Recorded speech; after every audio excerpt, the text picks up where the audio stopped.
మీ business ని develop చేసుకోవాలని అనుకుంటున్నారా? అయితే వెంటనే మీ పబ్లిక్ కోట్ న్యూస్ ద్వారా వీడియో యాడ్స్ ద్వారా మీ యాడ్స్ ని పబ్లిష్ చేసుకుని మీ పరపతిని పెంచుకోండి. సంప్రదించవలసిన ఫోన్ నంబర్ 7729969299. అయితే మేడం ఇప్పుడు వృద్ధులు కూడా చాలా మంది ఏమంటున్నారంటే పెద్ద కొడుకు లెక్క మాకు పెన్షన్ తొందరేసేది ఇప్పుడు మాకు తొందరగా రావట్లేదు అంటున్నారు. మేము 3వ తారీఖులో ఆ మాటలన్నీ ఎవరు అనిపించారంటారు? మరి అనిపించిన వాళ్ళు అనిపిస్తారు, ఇంకెవరు అనిపిస్తారు? మొన్న ఖమ్మంలో మేము పూర్తి స్థాయిలో సాక్ష్యాలు ఉన్నటువంటి వ్యక్తులు పూర్తి స్థాయిలో సహాయక చర్యలు అందిస్తే ఒక నలుగురిని పెట్టి దాన్ని వీడియోలు వైరల్ చేసి ఇష్టానుసారంగా మాట్లాడించేసి అది నిజాలు కాదు కదా.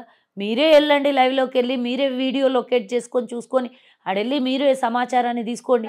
మేము చెప్పట్లేదు, మేము స్వేచ్ఛ ఇచ్చినాం, మీడియాకి స్వేచ్ఛ ఇచ్చినాం, అధికారులకు స్వేచ్ఛ ఇచ్చినాం, పోలీసులకు స్వేచ్ఛ ఇచ్చినాం. మీరు ధర్నాలు చేస్తారన్న ధర్నా చౌక్ కూడా స్వేచ్ఛ ఇచ్చినాం.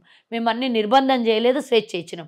గతంలో కాంగ్రెస్ ఉన్నప్పుడు ఎట్లా ఉంటుండే, ఈసారి ఇంకా అంతకు మించి ప్రజల అనుకూలాన్ని ప్రజల ఇష్టాన్ని తగ్గట్టుగా ప్రభుత్వం నడుస్తుంది తప్పించి బలవంతంగా ప్రభుత్వాన్ని నడిపించే స్థితిలో కాంగ్రెస్ పార్టీ లేదు. అయితే ప్రజల సమస్యలను పరిష్కరించడం కోసమే ప్రజా దర్బార్ అని చెప్పి దాదాపు మనం చూసుకున్నట్టయితే వారానికి 2 సార్లు జరగటం, చాలా మంది ప్రజలు కొన్ని వందల మంది రావడం, వాళ్ళ సమస్యలను విన్నవించుకోవడం ఇదంతా జరుగుతోంది. కొన్ని వేల మందికి అవును. అయితే చాలా మంది రావడం ఇదంతా జరుగుతోంది. వాళ్ళు ఏమంటున్నారంటే నేను ఇదివరకు 2-3 సార్లు వచ్చినా ఇది 4వ సారి ఎవరు పట్టించుకుంటలేరా అని అనేవాళ్ళు కూడా కొంతమంది ఉన్నారు. కొంతమంది లెక్క తీసుకోకండి, 99 మందిలో 100 మందిలో 90 మంది అట్లీస్ట్ సాటిస్ఫాక్షన్ అయితే. అందరినీ పూర్తి స్థాయిలో సాటిస్ఫాక్షన్ చేయలేము. అండ్ అఫ్ కోర్స్ కొంచెం లేట్ అయినా ప్రతి ఒక్కరికి వాళ్ళ జెన్యూన్ కంప్లైంట్ ఉంటే తప్పకుండా నెరవేరుస్తుంది ప్రభుత్వం.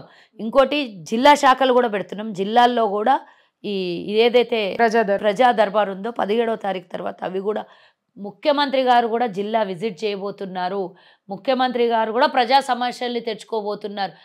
ఇది ప్రజాపాలనమ్మా, గడిల పాలన కాదు, ఫామ్ హౌస్ పాలన కాదు. ప్రజలకు అన్ని విధాల అనుకూలంగా ప్రజలు కావాల్సినట్టుగా తీర్చిదిద్దడానికే మా ప్రభుత్వం నడుస్తుంది తప్పించి గడిలల్లోనో లేకపోతే ఫామ్ హౌజులలోనో లేకపోతే విదేశాలలోనో ప్రభుత్వం నడవదమ్మా. ఇది